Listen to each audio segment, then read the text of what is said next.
नमस्कार दोस्तों, कविता Yadav YouTube channel पर आप सभी का स्वागत है। संपूर्ण हिंदी विषय की तैयारी को आगे बढ़ाते हुए आज की क्लास में हम करेंगे हिंदी साहित्य के टॉपिक वाइज प्रश्नों की श्रृंखला को आगे बढ़ाएंगे और करेंगे आज हम द्विवेदी युग को।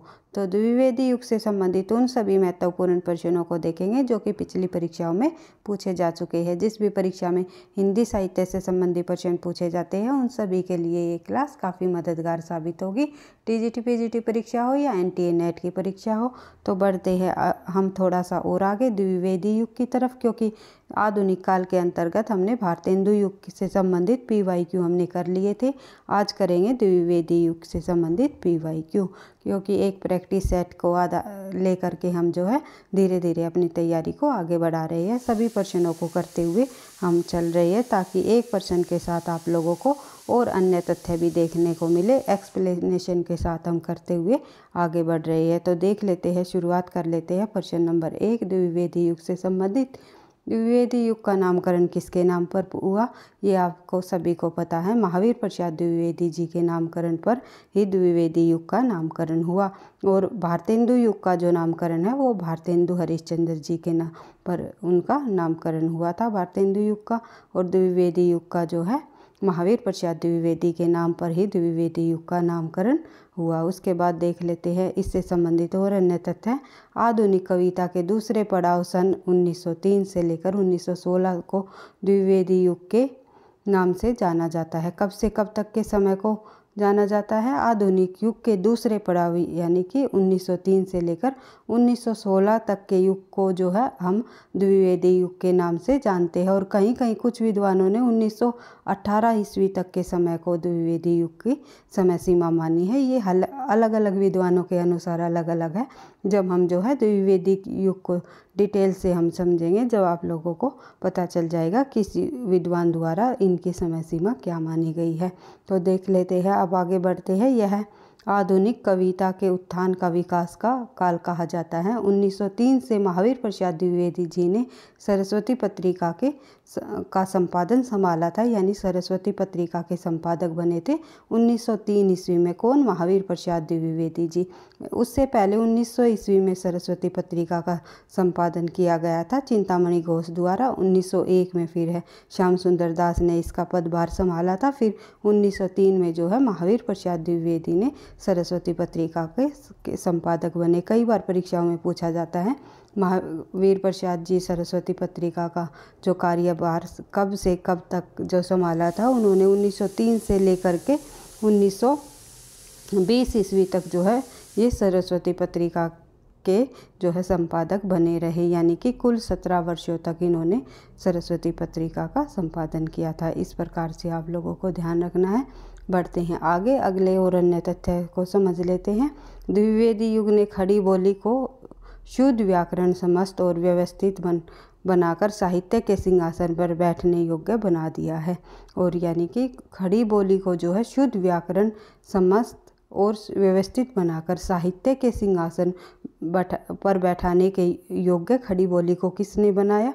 महावीर प्रसाद द्विवेदी जी ने। अब वह ब्रज भाषा रानी की युवराज्ञी न रहकर स्वयं साहित्यिक जगत की सम्राज्ञी बन गई है। यह कार्य द्विवेदी युग के महान व्यक्तित्व से ही संपन्न हुआ और इस काल का कवि मंडल उनके व्यक्तित्व से प्रभावित होकर उनके बताए मार्ग पर चला, इसलिए इस युग को द्विवेदी युग के नाम से जाना जाता है। बढ़ते हैं आगे, अगला जो हमारा प्रश्न है प्रश्न संख्या 2 देख लेते हैं। एक सेकंड भाई। और अन्य तथ्य भी दिए हुए हैं, तो और अन्य तथ्य भी देख लेते हैं इस प्रश्न से संबंधित, क्योंकि जितने हम तथ्यों को बार बार रिवीजन करेंगे, तथ्यों को अधिक से अधिक पढ़ेंगे, उतने ही हमारा जो है बेस भी क्लियर होता चला जाएगा। और तथ्यों की बार बार रिवीजन होने से आपको जो है प्रश्नों के उत्तर भी जो है सही से याद रह पाएंगे। तो देख लेते हैं द्विवेदी युग के प्रमुख कवि कौन कौन से रहे? मैथिली शरण गुप्त, अयोध्या सिंह उपाध्याय हरिऔध, श्रीधर पाठक, गया प्रसाद शुक्ल स्नेही, राम नरेश त्रिपाठी, नाथूराम शर्मा शंकर जी और सत्यनारायण कवि रतन, गोपाल शरण सिंह आदि जो है द्विवेदी युग के जो है प्रमुख कवियों में शामिल है। देख लेते हैं आगे। महावीर प्रसाद द्विवेदी की साहित्य सेवा को देखते हुए 1931 ईस्वी में काशी नागरी प्रचारणी ने उन्हें आचार्य की उपाधि भी प्रदान की थी। उसके बाद देख लेते हैं आगे। 1931 ईस्वी में जो है नागरी प्रचारणी सभा में उन्हें आचार्य की उपाधि प्रदान की गई महावीर प्रसाद द्विवेदी जी को। ये भी आपको ध्यान रखना है, पूछा जा सकता है किस सन में उन्हें जो है नागरी प्रचारणी सभा के द्वारा आचार्य की उपाधि प्रदान की गई, तो 1931 ईस्वी में। ये आपको ध्यान रखना है। बढ़ते हैं आगे। अगला प्रश्न है हमारा प्रश्न संख्या 2। द्विवेदी युग नामकरण किसके नाम के आधार पर किया गया? तो द्विवेदी युग का जो नामकरण है वो अभी हमने पढ़ा था, महावीर प्रसाद द्विवेदी के नाम पर किया गया है। वही प्रश्न जो है रिपीट हो गया, क्योंकि एक प्रश्न जो है कई परीक्षाओं में बार बार रिपीट होते हैं, बार बार पूछे जाते हैं। उन्हीं को हम बार बार रिवाइज करते हुए चलेंगे, ताकि आपके जो है सभी प्रश्न अच्छे से जो है पक्के होते चले जाए, तो किसी भी प्रकार का कोई कन्फ्यूजन न हो।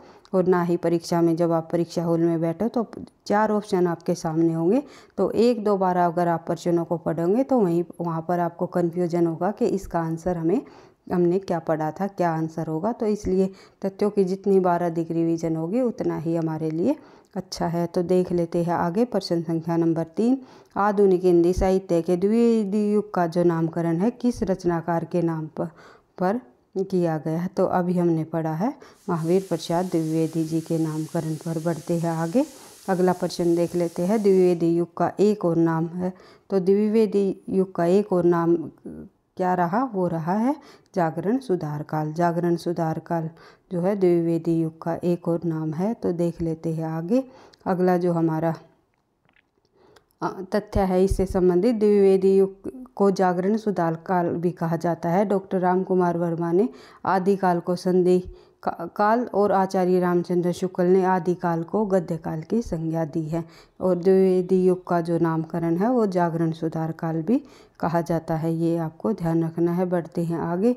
अगला जो हमारा प्रश्न है, द्विवेदी युग का वह साहित्यकार जिन्हें कविता, कामनीकांत, भारतेंदु, प्रज्ञेंदु और साहित्य सुधाकर उपाधियों से नवाजित किया, वह जो साहित्यकार है कौन है?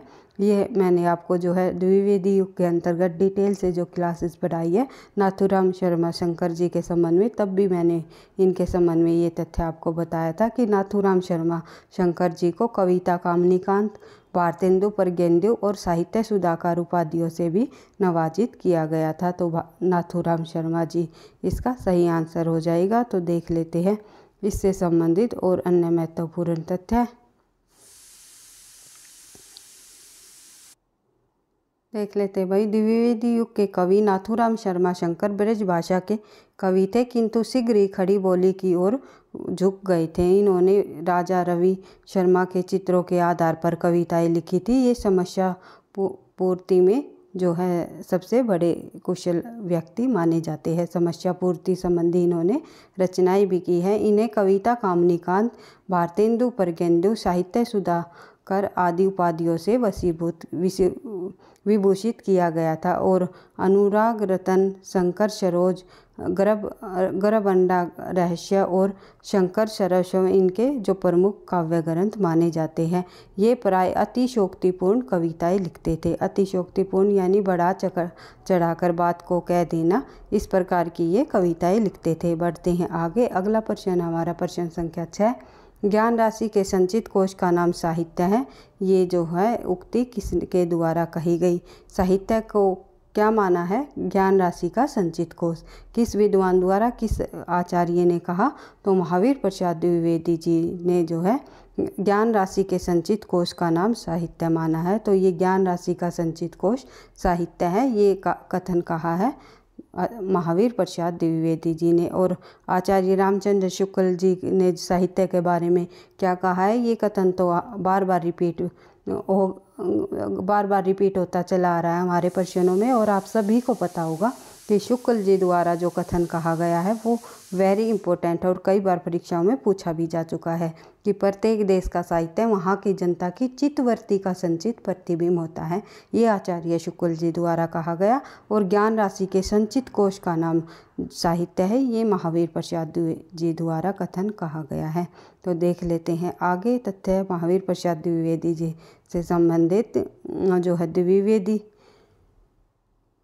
युग, एक सेकंड भाई, देख लेते हैं भाई। महावीर प्रसाद द्विवेदी के नाम पर द्विवेदी युग के नाम से जाना जाता है और साहित्य को ज्ञान राशि का संचित कोश मानते हैं। वे भाषा और साहित्य के व्यवस्थापक थे भाई, सॉरी, इसके लिए मैं माफ़ी चाहूँगी। वे भाषा और साहित्य के लिए व्यवस्थापक थे और उन्होंने सरस्वती पत्रिका को इस व्यवस्थापन का माध्यम बनाया है, ये आपको ध्यान रखना है। बढ़ते हैं आगे। प्रश्न संख्या हमारी 7। आचार्य महावीर प्रसाद द्विवेदी रचित अर्थशास्त्र विषय का ग्रंथ कौन सा माना जाता है? यहाँ पूछा हुआ है महावीर प्रसाद द्विवेदी जो द्वारा रचित अर्थशास्त्र संबंधी जो ग्रंथ है उनका, वो रहा है उनका ग्रंथ संपत्ति शास्त्र। तो कई बार पूछा जाता है संपत्ति शास्त्र जो किसका ग्रंथ है? महावीर प्रसाद द्विवेदी जी का। आचार्य महावीर प्रसाद द्विवेदी द्वारा रचित अर्थशास्त्र विषय का ग्रंथ जो है संपत्ति शास्त्र है। यह पुस्तक 1908 ईस्वी में प्रकाशित हुई, जो भारत के आर्थिक राजनीतिक यथार्थ का अपूर्वभूत चित्र प्रस्तुत करती है। बढ़ते हैं आगे। प्रश्न संख्या 8 देख लेते हैं, एक सेकंड।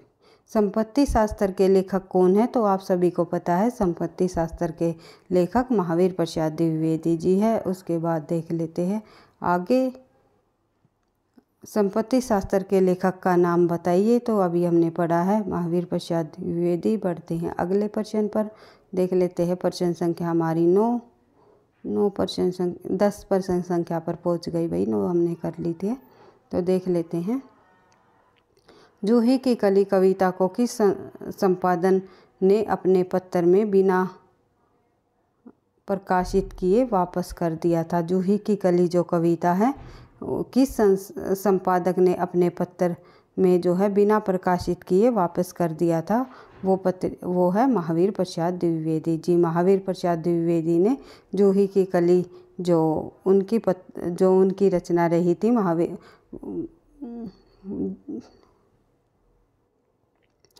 छायावादी कवि निराला जी की, तो उनको जो है उन्होंने अपने पत्र में प्रकाशित करने से मना कर दिया था, क्योंकि उसमें उन्होंने कहा था कि इसमें जो है इसमें अश्लीलता का पुट मिलता है। तो इस कारण उन्होंने जो है निराला की जो जूही की कली रचना है उसको अपनी पत्रिका में छापने से मना कर दिया था। तो देख लेते हैं इससे संबंधित और अन्य तथ्य। टीजीटी हिंदी 2005 में पूछा गया है भाई ये प्रश्न। तो आचार्य महावीर प्रसाद द्विवेदी के साहित्यिक नेतृत्व के उत्कर्ष काल में निराला का साहित्यिक जीवन शुरू होता है और निराला जी की जूही की कली 1916 में मुक्तक छंद की कविता महावीर प्रसाद द्विवेदी ने अपने पत्र में बिना प्रकाशित किए लौटा दी थी। निराला समन्वय पत्र से जुड़े थे। निराला जी किस पत्र से जुड़े थे ये आपको ध्यान रखना है, समन्वय पत्र से। और मतवाला पत्र और सुधा पत्र से भी वह बाद में जुड़ गए थे। सुधा, मतवाला और समन्वय, इन 3 पत्रों से निराला जी जुड़े थे। मतवाला में उनका संघर्ष भी रहा है। उसके बाद बात करें आगे। अगला जो हमारा प्रश्न है प्रश्न संख्या 11। निराला की कविता जूही की कली को किस संपादक ने बिना प्रकाशित किए वापस कर दिया था? तो महावीर प्रसाद द्विवेदी ने निराला की जो कविता है जूही की कली उसे अपनी पत्रिका में बिना ही संपादित किए वापस कर दिया था। बढ़ते हैं आगे। प्रश्न संख्या 12। अंतःकरण की वृत्तियों के चित्र का नाम कविता है, किसने कहा? अंतःकरण की वृत्तियों का नाम जो वृत्तियों के चित्र का नाम कविता बताया। ये जो पंक्ति है ये किसके द्वारा कही गई ये आपको बताना है। सही आंसर हो जाएगा हमारा महावीर प्रसाद द्विवेदी जी द्वारा। महावीर प्रसाद द्विवेदी ने अंतःकरण की जो वृत्तियाँ हैं उनका नाम अंतःकरण की जो कविता अंतःकरण की वृत्तियों का चित्र बनाती है ये उन्होंने कहा है। तो देख लेते हैं। महावीर प्रसाद द्विवेदी ने कहा है कि कविता अंतःकरण की वृत्तियों का चित्र बन जाती है और रामचंद्र शुक्ल जी का याद करें तो उन्होंने कहा कि जिस प्रकार आत्मा की मुक्तावस्था ज्ञान दशा कहलाती है, उसी प्रकार हृदय की मुक्तावस्था रस दशा कहलाती है। आत्मा की मुक्तावस्था क्या कहलाती है? ज्ञान दशा। और हृदय की मुक्तावस्था क्या कहलाती है? रस दशा। ये कहा है आचार्य रामचंद्र शुक्ल जी ने। तो हृदय की मुक्ति की साधना के लिए मनुष्य की वाणी जो शब्द विधान करती है वही कविता है। ये आचार्य रामचंद्र शुक्ल जी द्वारा कहा गया। और अंतरकरण की वृत्तियों का नाम दिया महावीर प्रसाद द्विवेदी ने। बढ़ते हैं आगे। अगला जो प्रश्न हमारा प्रश्न संख्या 13, इनमें से कौन सा द्विवेदी युग का कवि नहीं है? निम्नलिखित में से द्विवेदी युग के कवि इनमें से कौन नहीं है, ये आपको बताना है। तो बढ़ते हैं भैया आगे अन्य तथ्यों पर। तो इनमें से कौन सा द्विवेदी युग का कवि नहीं है, ये हमने देख ही लिया। अयोध्या सिंह उपाध्याय हरिऔध और राम नरेश त्रिपाठी मैथिली शरण गुप्त, ये तीनों के तीनों द्विवेदी युग के प्रमुख कवियों में शामिल है। लेकिन सोहनलाल द्विवेदी जी द्विवेदी युग के कवियों में शामिल नहीं है। इससे संबंधित महत्वपूर्ण तथ्य हम देख लेते हैं।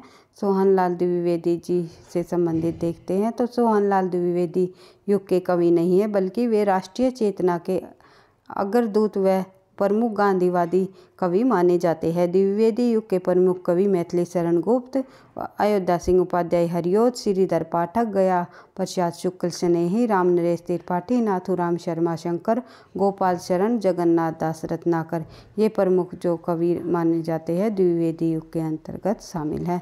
बढ़ते हैं आगे। अगला जो हमारा प्रश्न है प्रश्न संख्या 14, द्विवेदी युग के सर्वश्रेष्ठ गीतकार कौन माने जाते हैं? पर गीतकार कौन माने जाते हैं द्विवेदी युग के सर्वश्रेष्ठ? वे माने जाते हैं मुकुटधर पांडे। मुकुटधर पांडे लोचन प्रसाद मुकुट पांडे के अनुज जो मुकुटधर पांडे है वे सुकवि थे, यानी कि लोचन प्रसाद पांडे जी के भाई है मुकुटधर पांडे, और वे प्रकृति के उपासक भी माने जाते हैं। उनके काव्य में भावनात्मक आंतरिक संवेदना और रहस्यात्मक अनुभूति के दर्शन होते हैं। वे द्विवेदी युग के सर्वश्रेष्ठ पर गीतकार माने जाते हैं। वस्तुतः इनके काव्य का छायावाद का पूर्वाभास मिलता है, और पूजाफल व कानन कुसुम इनके प्रकाशित काव्य संकलन है। क्या? पूजाफूल और कानन कुसुम। कई बार ये कानन कुसुम पूछा जाता है कि इनके काव्य का जो है संकलन है किन के द्वारा रचित काव्य है, तो ये है मुकुटधर पांडे जी का। बढ़ते हैं आगे। अगला जो हमारा प्रश्न है प्रश्न संख्या प्रश्न संख्या 15, छायावाद का पूर्वाभास किस कवि की रचनाओं में प्रकट हुआ है? तो छायावाद का पूर्वाभास यानी कि पहले ही छायावाद का आभास हो चुका था, वो किस कवियों की रचनाओं में हमें देखने को मिलता है? वो मिलता है हमारा मुकुटधर पांडे का। अभी हमने पढ़ा था, तो इनकी रचना कानन कुसुम में छायावाद का पूर्वाभास हमें देखने को मिलता है। बढ़ते हैं आगे। प्रश्न संख्या 16, किस कवि की रचनाओं में छायावाद का पूर्वाभास संकलित है? तो अभी हमने पढ़ा है मुकुटधर पांडे जी की रचनाओं में। बढ़ते हैं आगे। प्रश्न संख्या 17, खड़ी बोली हिंदी का प्रथम महाकाव्य कौन सा माना जाता है? तो खड़ी बोली हिंदी का प्रथम महाकाव्य निम्नलिखित में से प्रिय प्रवास को माना गया है। अयोध्या सिंह उपाध्याय हरिऔध जी द्वारा रचित प्रिय प्रवास खड़ी बोली का प्रथम महाकाव्य है। देख लेते हैं इससे संबंधित और अन्य तथ्य। हरिऔध जी द्वारा कृत प्रिय प्रवास संस्कृत के समस्त तथा कोमलकांत पदावली में अलंकृत व संस्कृत वर्णों में लिखित हिंदी की खड़ी बोली का प्रथम महाकाव्य माना जाता है। यह 17 सर्गों में विभक्त है। कितने सर्ग है इसमें? कुल 17 सर्गों में विभक्त है। इसमें श्रृंगार, करुण व रस की प्रधानता है। किन किन रसों की प्रधानता है प्रिय प्रवास में? श्रृंगार और करुण रस की इसमें प्रधानता हमें देखने को मिलती है। रामचंद्र शुक्ल के अनुसार जब रामचंद्र शुक्ल ने अपने हिंदी साहित्य के इतिहास में प्रिय प्रवास को महाकाव्य नहीं माना है। यानी ये पूछा जा सकता है निम्नलिखित में से किस आचार्य ने प्रिय प्रवास को अपने साहित्य इतिहास में महाकाव्य की संज्ञा नहीं दी, महाकाव्य नहीं माना? तो ये नहीं माना आचार्य रामचंद्र शुक्ल ने अपने हिंदी साहित्य के इतिहास में प्रिय प्रवास को महाकाव्य की संज्ञा नहीं दी है, यानी महाकाव्य नहीं माना है। अयोध्या सिंह उपाध्याय हरिऔध जो बहुमुखी प्रतिभा के धनी थे, गद्य और पद्य में उनका समान अधिकार था। कुल मिलाकर उनकी 5 रचनाएं हैं। अयोध्या सिंह उपाध्याय की जो 5 नहीं 51, देखने में थोड़ी मिस्टेक हो गई। तो अयोध्या सिंह उपाध्याय हरिऔध जी की कुल मिलाकर कितनी रचनाएं मानी जाती है? 51 रचनाएं मानी जाती हैं। प्रिय प्रवास, विदेही वनवास जी जो है इनके प्रमुख ग्रंथ रहे हैं। उसके बाद देख लेते हैं प्रिय प्रवास का अगर प्रकाशन वर्ष पूछ लिया जाए तो 1914, ये भी आपको ध्यान रखना है। बढ़ते हैं आगे। अगला जो हमारा प्रश्न है, तथ्य दे दिए गए हैं भाई और अन्य हरिऔध जी से संबंधित, इनको भी हम देखते हुए चलेंगे। क्या पता परीक्षा में किस प्रकार से कौन सा प्रश्न पूछ लिया जाए।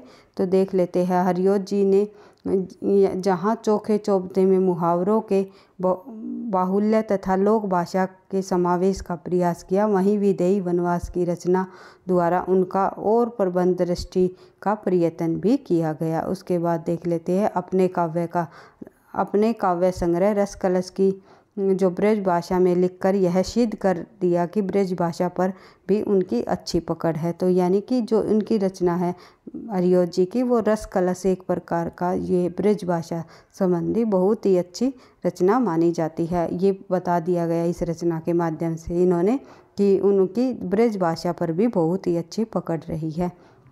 उसके बाद हरिऔध जी ने 2 नाटक, एक प्रद्युम्न विजय और दूसरा रुक्मणी परिणय, ये इनके 2 नाटक रहे हैं हरिऔध जी की। इनको भी आपको ध्यान रखना है क्योंकि इन रचनाओं से नाटक संबंधी रचनाओं भी परीक्षा में कई बार पूछी जा चुकी है। तो 1994 ईस्वी में इनका प्रथम उपन्यास प्रेम कांता प्रकाशित हुआ। अगर ये पूछ लिया जाए हरिऔध जी का प्रथम उपन्यास कौन सा है और किस सन में प्रकाशित किया गया, वो 1994 नहीं 1894। तो इस और प्रथम उपन्यास प्रेम कांता जो है प्रकाशित किया गया। कई बार बोलते बोलते भाई शब्द थोड़े इधर उधर हो जाते हैं और थोड़ी मिस्टेक भी हो जाती है, इसके लिए मैं माफ़ी चाहूँगी।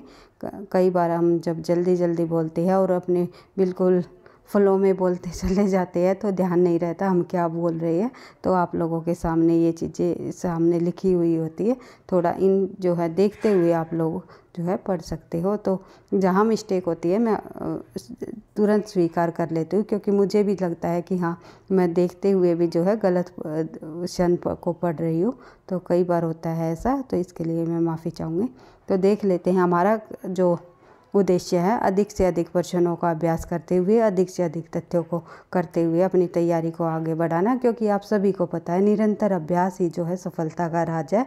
आप लोग भी निरंतर अभ्यास के साथ हमारे साथ जुड़े हुए हैं, लगी रहे हो तो अवश्य ही आपको जो है सफलता मिलेगी। कहीं से भी आप पढ़ रहे हो तो लगातार अगर आपकी जो मेहनत होगी वो ज़रूर परीक्षा में आपको सफलता दिलाएगी। इसी तरह मैं भी जो है रेगुलर निरंतरता के साथ अभ्यास करते हुए जो क्लासेस आपके सामने लेकर आती हूँ, कहीं ना कहीं आगे आने वाली क्लासेस में आपको जो है सुधार होता दिखाई दे रहा होगा। और पीछे की क्लासेस में कई बार ऐसा होता है, कई बार बोलते बोलते मिस्टेक हो जाती है।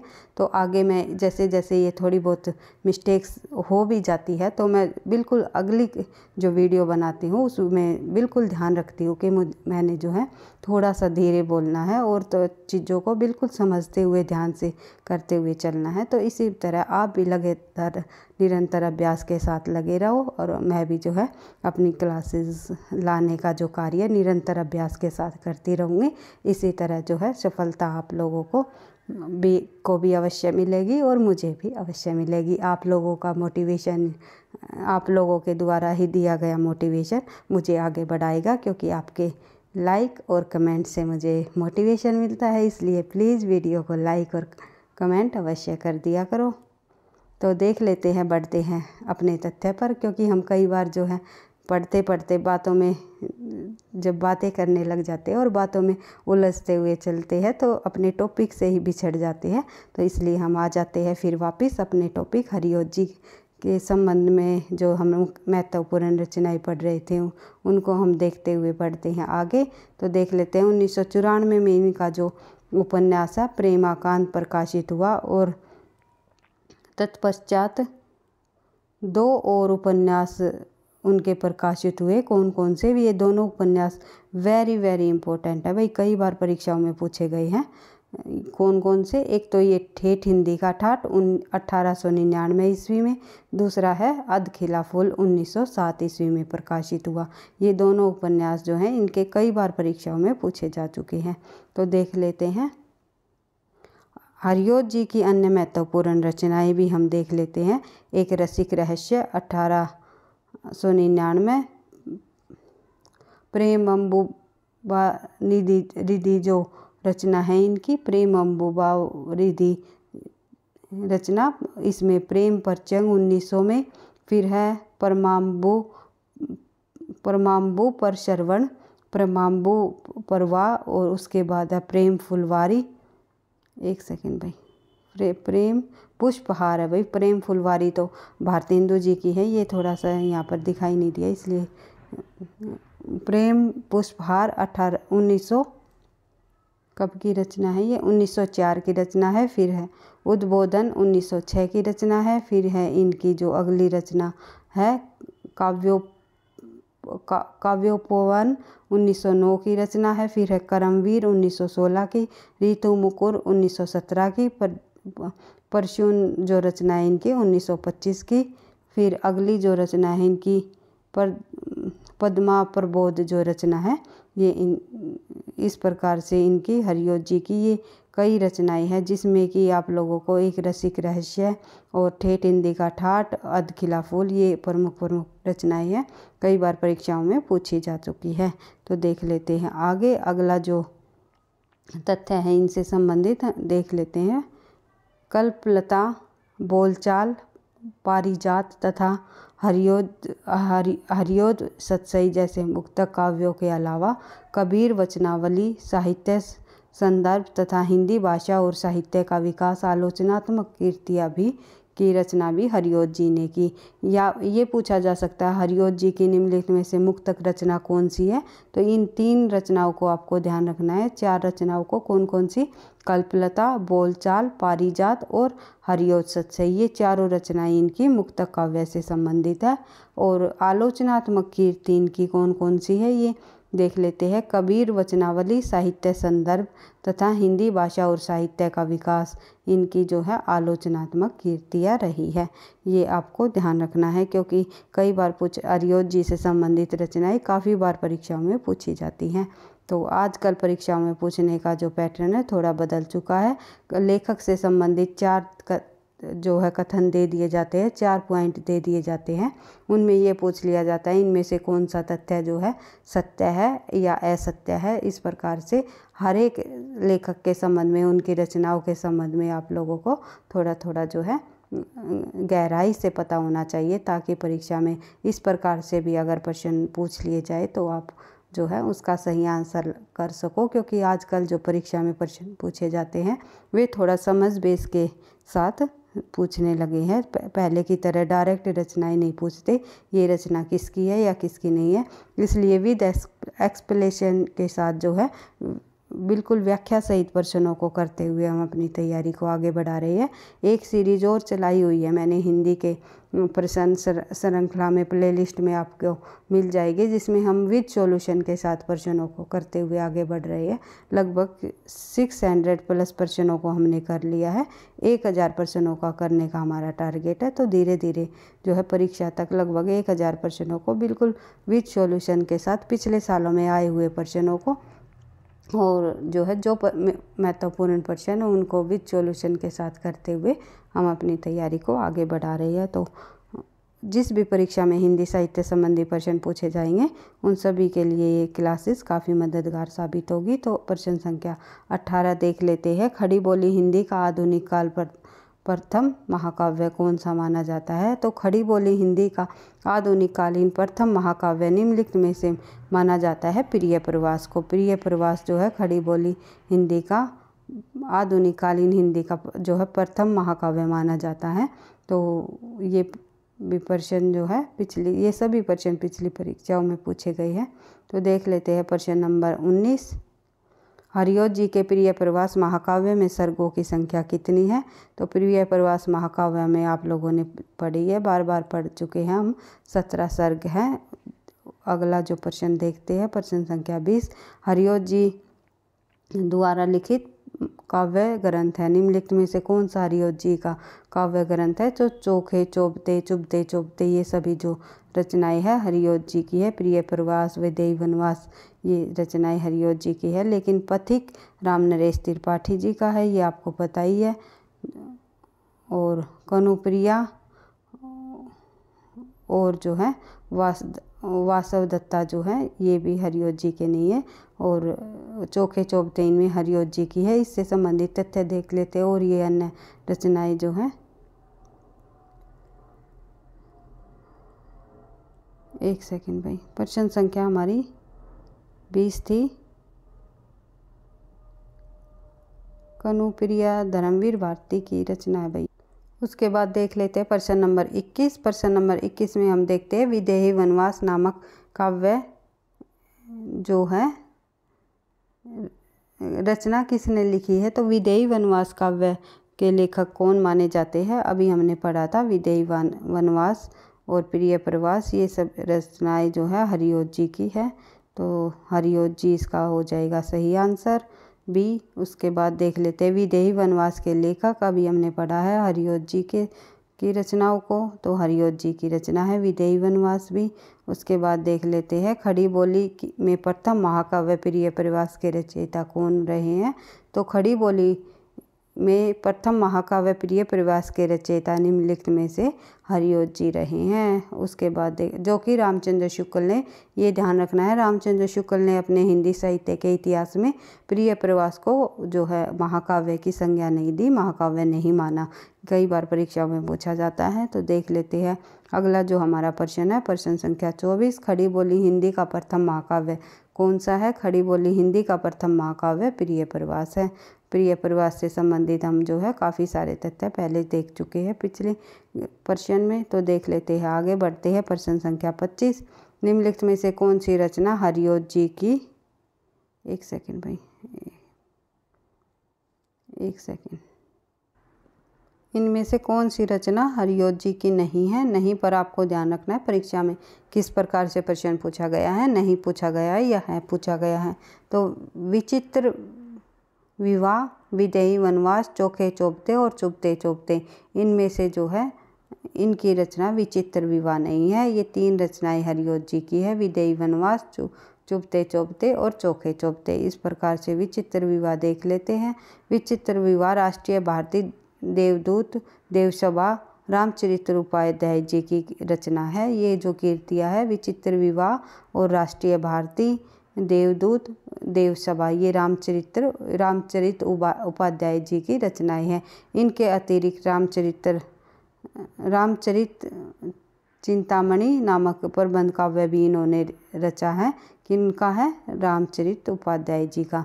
और जो शेष कीर्तियाँ है हरिऔध जी की है, विदेही वनवास, चुभते चुभते, चोखे चुभते, ये तीनों रचनाएं हरिऔध जी की है। और ये जो रचनाएं है ये रामचरित उपाध्याय जी की है। विचित्र विवाह, ये आपको ध्यान रखना है क्योंकि जब आप तथ्यों की बार बार रिवीजन करोगे तभी आपको ये याद रह पाएंगे।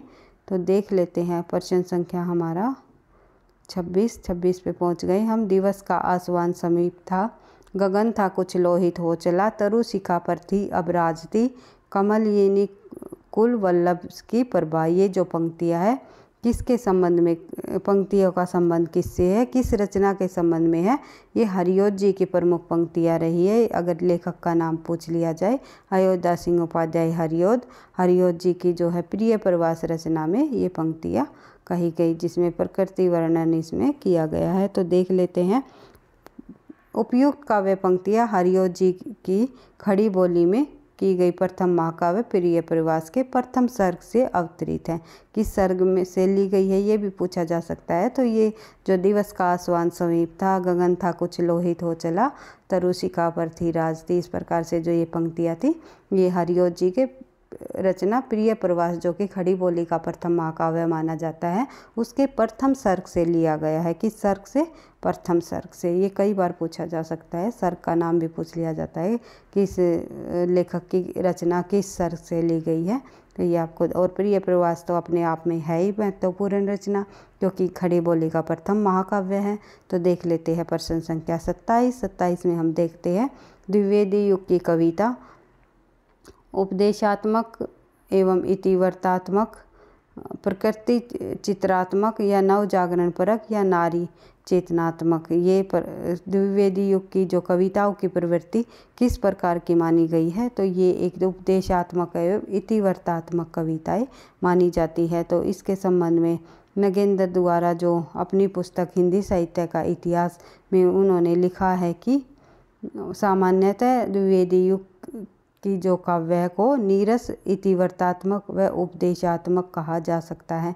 कई बार अगर ये कथन पूछ लिया जाए परीक्षा में कि द्विवेदी युग की कविताओं को नीरस, इतिवर्तात्मक व उपदेशात्मक किन्होंने माना है, किन्होंने अपने हिंदी साहित्य के इतिहास में इसको स्वीकार माना है या उल्लेख किया है, तो ये डॉक्टर नगेंद्र जी ने कहा है। द्विवेदी युग की जो कविताएं है वे नीरस, इतिवर्तात्मक व उपदेशात्मक रही है। बढ़ते हैं आगे, प्रश्न संख्या 28। इतिवर्तात्मक किस काव्य युग की प्रमुख विशेषता रही है, तो ये रही है द्विवेदी युग की। कई बार परीक्षा में ये जो है विशेषता पूछी जाती है। बढ़ते हैं आगे, उसके बाद देख लेते हैं प्रश्न संख्या 29 में हम देखते हैं तो द्विवेदी युगीन साहित्य में किस प्रवृत्ति की जो प्रमुखता नहीं है, इनमें से किस प्रवृत्ति की प्रमुखता हमें देखने को नहीं मिलती द्विवेदी युग के अंतर्गत, तो गद्यात्मकता तो द्विवेदी युग में की जो भारतेंदु युग में ही शुरू हो गया था, तो हमें देखने को मिलता है। वैचारिकता भी हमें मिलती है और इतिवर्तात्मकता तो द्विवेदी युग की प्रमुख प्रवृत्तियों में शामिल है।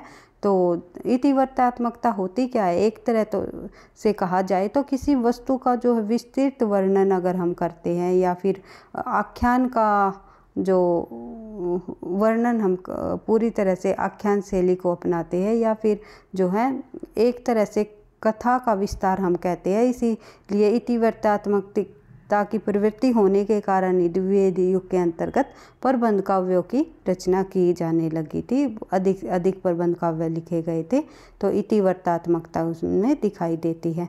तो ये तीनों की तीनों प्रवृत्तियाँ जो है गद्यात्मकता, वैचारिकता और इतिवर्तात्मकता, ये तीनों प्रवृत्तियाँ हमें द्विवेदी युग के अंतर्गत देखने को मिलती है, लेकिन काव्यात्मकता इसमें नहीं मिलती।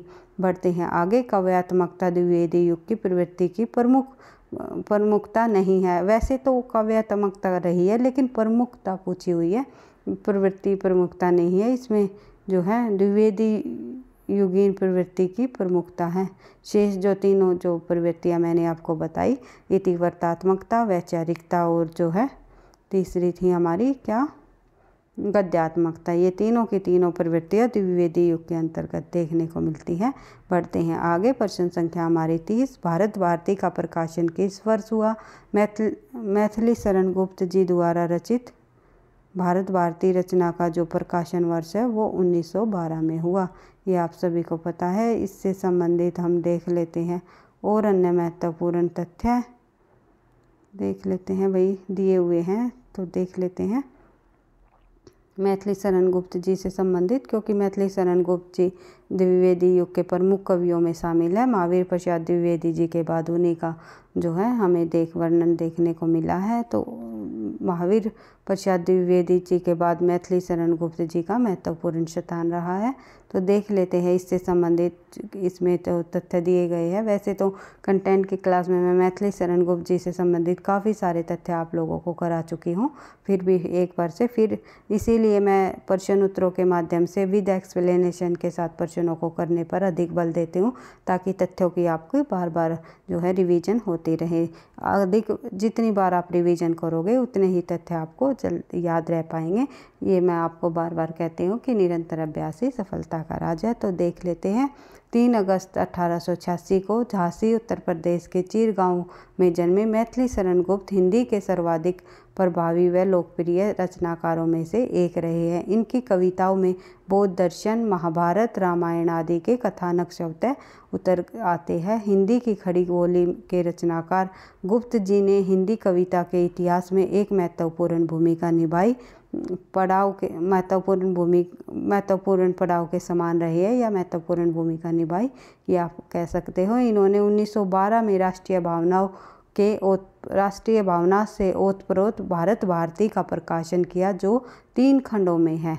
कितने खंडों में भारत भारती रचना है इनकी? 3 खंडों में। ये आपको ध्यान रखना है, क्योंकि अभी तक हमने प्रकाशन वर्ष पर प्रश्न पर पहुँचे हुए थे कि इनका प्रकाशन कब हुआ।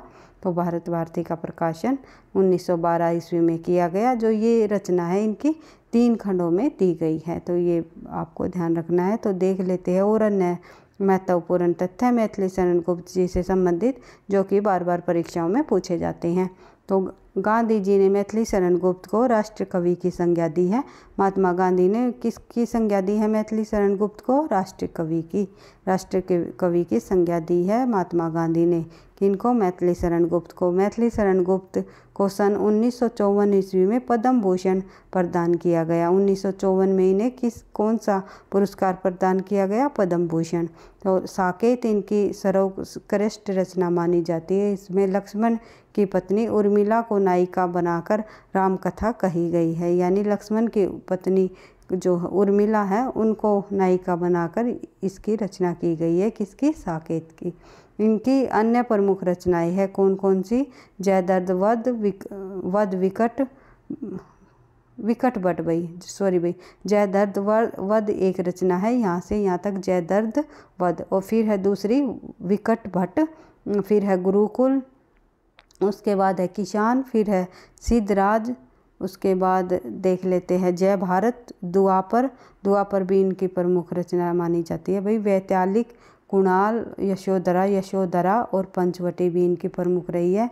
फिर है हिडम्बा, अर्जुन विसर्जन, उसके बाद है काबा करबला तथा साकेत महाकाव्य है इनका।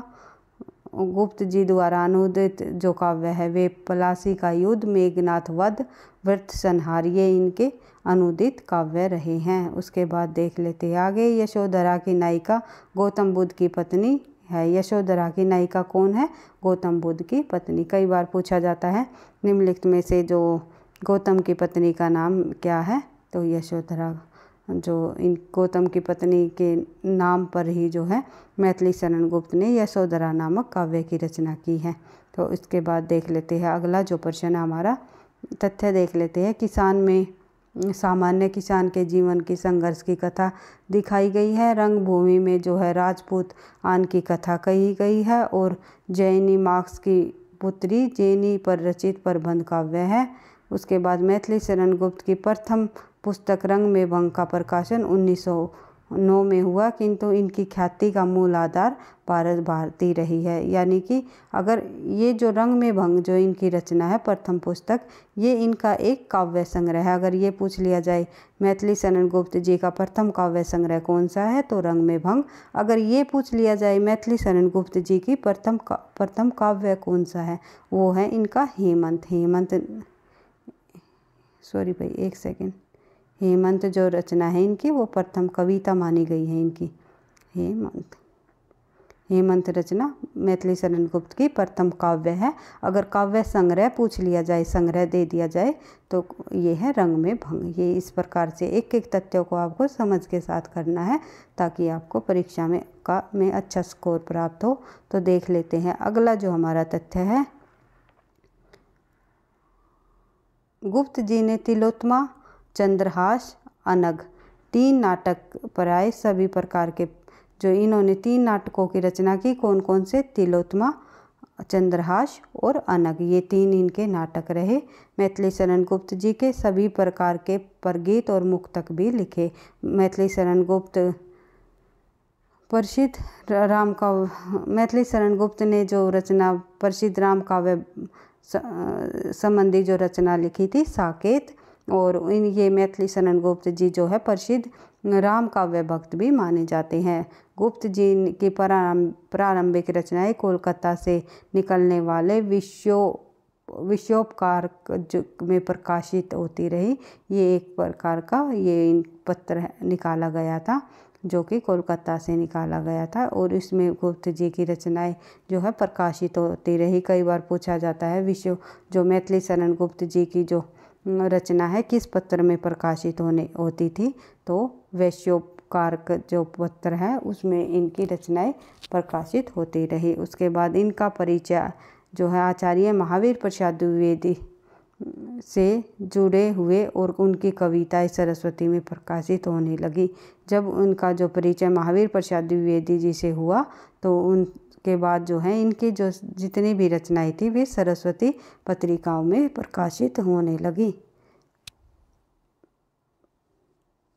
पहले और इन्होंने जो है महावीर प्रसाद द्विवेदी जी को अपना गुरु भी मान लिया था कि गुरु, अगर ये पूछ लिया जाए मैथिली शरण गुप्त जी के गुरु का क्या नाम है तो महावीर प्रसाद द्विवेदी।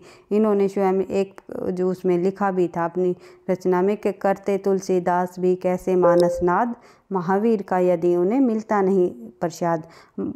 जैसे कि उन्होंने राम काव्य धारा के अंतर्गत तुलसीदास जी के बारे में उन्होंने लिखा कि तुलसीदास जी यानी कि राम भक्त तुलसीदास भी किस प्रकार से मानसनाद यानी कि रामचरितमानस की रचना कैसे करते, यदि उन्हें महावीर का यानी भगवान हनुमान जी का अगर उन्हें प्रसाद नहीं मिला होता, यानी उनके ऊपर जो है महावीर जी का आशीर्वाद नहीं होता तो वे कैसे रामचरितमानस की रचना करते। इसी प्रकार अगर मेरे ऊपर भी जो है महावीर जी का यानी कि ये जो मैं द्विवेदी युग के प्रवर्तक महावीर प्रसाद द्विवेदी रहे, इनके संबंध में कहा उन्होंने कि अगर मेरे ऊपर महावीर जी का अगर आशीर्वाद नहीं होता, मेरे ऊपर भी महावीर प्रसाद द्विवेदी जी का हाथ नहीं होता तो मैं भी जो है साकेत की रचना नहीं कर पाता।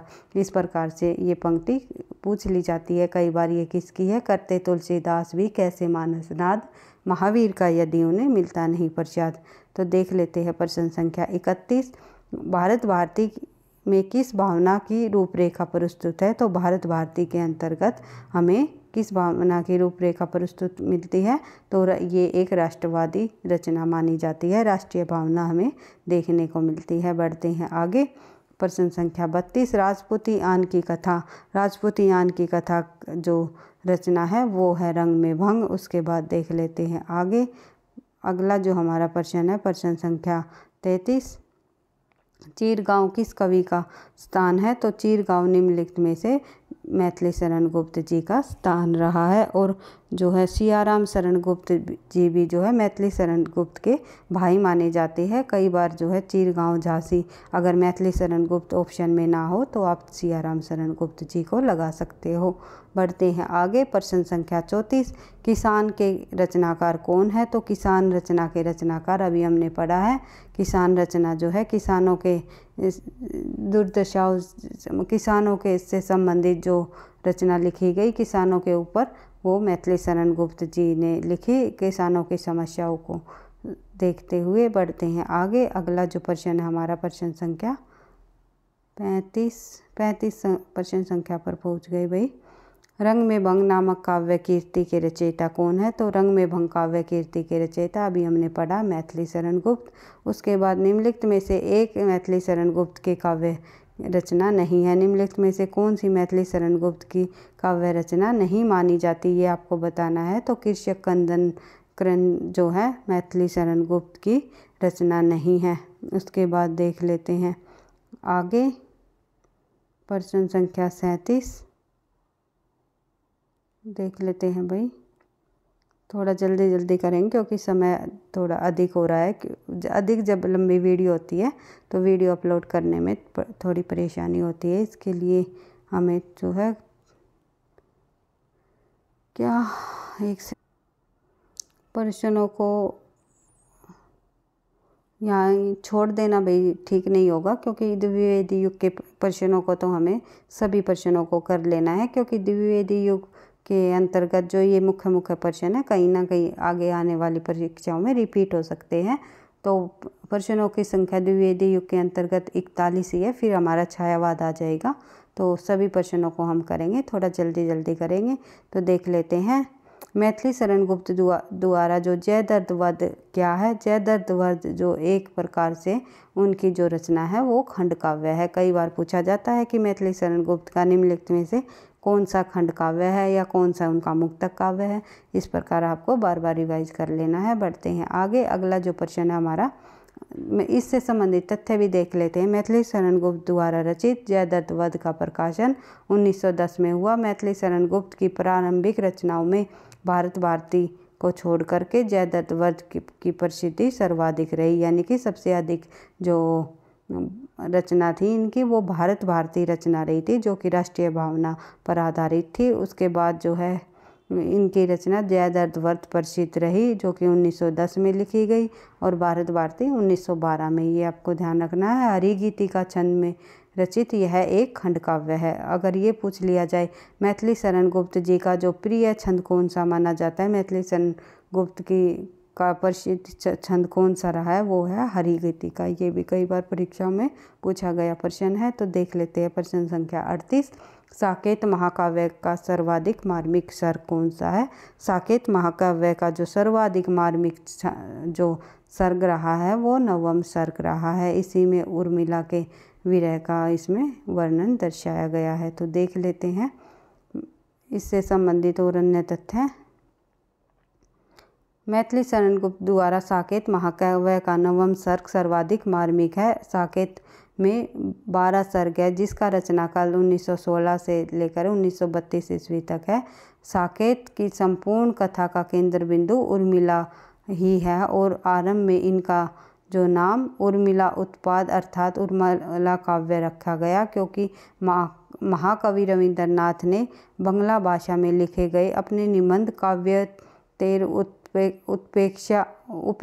उपेक्षिता में रामकथा में अव्यक्त वेदना देवी उर्मिला के प्रति भारतीय कवियों की उपेक्षा की और ध्यान उत्कर्ष किया गया। यानी कि ये भी पूछा जाता है जो इन्होंने मैथिली शरण गुप्त ने साकेत की जो रचना की है वो किस ग्रंथ को आधार मानकर, किस कवि की रचना को आधार मान करके उन्होंने इस काव्य की रचना की है। तो इन्होंने जो है महाकवि रविंद्रनाथ जी की जो रचना है बंगला भाषा में लिखा गया जो निबंध है काव्येतर उपेक्षिता ग्रंथ को, रामकथा पर आधारित जो ग्रंथ है, इसी में उर्मिला के प्रति भारतीय कवियों की उपेक्षा की ओर ध्यान को जो है उत्कर्ष किया गया। और महावीर प्रसाद द्विवेदी ने कवियों की उर्मिला विषयक उदासीनता लेख द्वारा हिंदी कवियों से अनुरोध किया है कि इस उपेक्षा को दूर करें। वे काव्य गुरु द्विवेदी जी से संकेत पाकर गुप्त जी ने साकेत को लिखना शुरू कर दिया। यानी कि इसी जो महावीर प्रसाद द्विवेदी जी जो कि मैथिली शरण गुप्त के गुरु थे, उन्हीं के संकेत से जो है उन्होंने जो है साकेत की रचना की। बढ़ते हैं आगे। अगला जो हमारा प्रश्न है, एक सेकंड, यहाँ पर आप इस प्रकार से समझ सकते हो कि जो महावीर प्रसाद द्विवेदी थे वे जो रविंद्रनाथ जी से प्रभावित हुए, और जो मैथिली शरण गुप्त जी थे उन्होंने महावीर प्रसाद द्विवेदी जी से संकेत पाकर साकेत की रचना लिखना शुरू कर दिया था। उसके बाद देख लेते हैं प्रश्न संख्या 39। देख लेते हैं साकेत की कथा का मुख्य संबंध किसके चरित्र विकास से जुड़ा था? तो साकेत की जो कथा है वो उसका संबंध किसके चरित्र के विकास से जुड़ा था, ये आप सभी को पता है। तो वो जुड़ा था उर्मिला और लक्ष्मण के चरित्र से। बढ़ते हैं आगे। अगला प्रश्न और अन्य तथ्य देख लेते हैं इससे संबंधित। साकेत की कथा का मुख्य संबंध उर्मिला और लक्ष्मण के चरित्र से जुड़ा था। यह मैथिली शरण गुप्त जी का सर्वश्रेष्ठ महाकाव्य माना जाता है। इनकी कथा साकेत अयोध्या को केंद्र में लेकर के लिखी गई। इस काव्य का प्रारंभ साकेत के राजभवन में होने वाले लक्ष्मण उर्मिला के विनोद से होता है। यह विशद प्रबंध काव्य माना जाता है और इसमें लक्ष्मण की पत्नी उर्मिला को नायिका बनाकर राम कथा कही गई। साकेत रचना की मूल प्रेरणा गुप्त जी महावीर प्रसाद गुप्त जी के एक लेख कवियों की उर्मिला विषयक उदासीनता से मिली। अभी हमने पढ़ा था कवियों की जो उर्मिला विषयक उदासीनता से जो इस रचना से प्रेरणा लेकर के इन्होंने मैथिली शरण गुप्त जी ने साकेत की रचना की, जो सरस्वती पत्रिका में 1908 में जुलाई में भुजंग भूषण भट्टाचार्य के छदम नाम से छपा। कई बार ये पूछा जाता है कि भुजंग भूषण भट्टाचार्य नाम से जो है किन्होंने अपना लेख लिखा था, और या फिर किस जो सरस्वती पत्रिका में किस नाम से,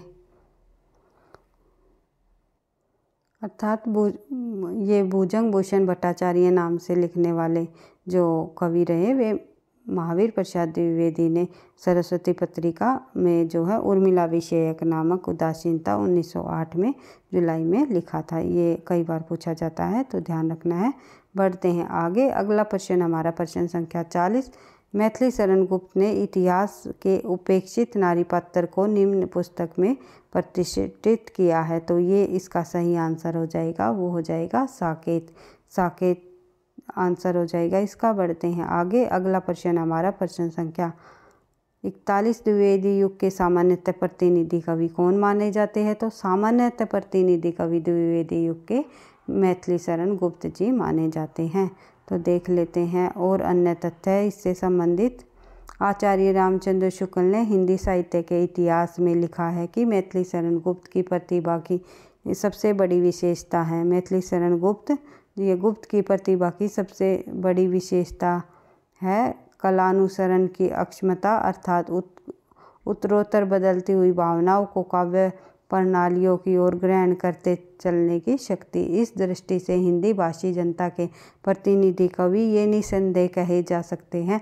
भारतेंदु के समय से स्वदेश प्रेम की भावना जिस रूप में चली आ रही थी, उसका विकास भारत भारती में मिलता है। इधर के राजनीति आंदोलनों ने जो रूप धारण किया, उनका पूरा आभास पिछली रचनाओं में मिलता है। इस आधार पर कहा जा सकता है कि सत्याग्रह, अहिंसा, मनुष्यता, विश्व प्रेम, किसानों का श्रमजीवियों के प्रति प्रेम तथा सम्मान सबकी झलक हम पाते हैं। अतः द्विवेदी युग के संपूर्णतः प्रतिनिधि कवि मैथिली शरण गुप्त माने जाते हैं।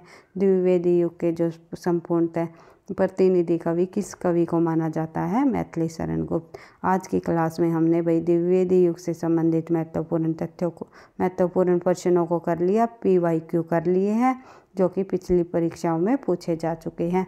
तो इन्हीं प्रश्नों को जो है बार बार आप करते रहिए, क्योंकि इनसे संबंधित जो बीच बीच में व्याख्या दी हुई है उन्हीं से तथ्य बनते हैं, और यही दोबारा से जो परीक्षाओं में पूछे जाने की भी संभावना है।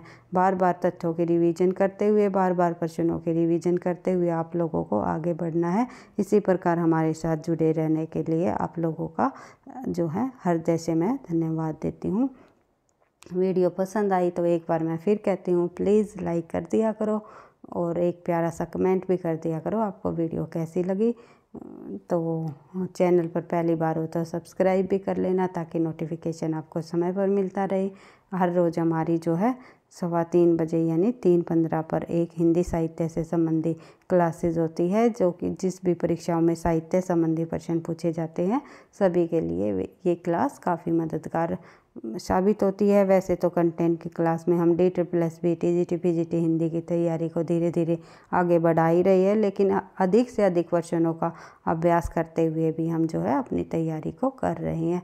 तो आई होप आप लोगों को क्लास पसंद आती होगी, और जो है आगे इसी तरह हमारे साथ जुड़े रहना और पढ़ते रहना।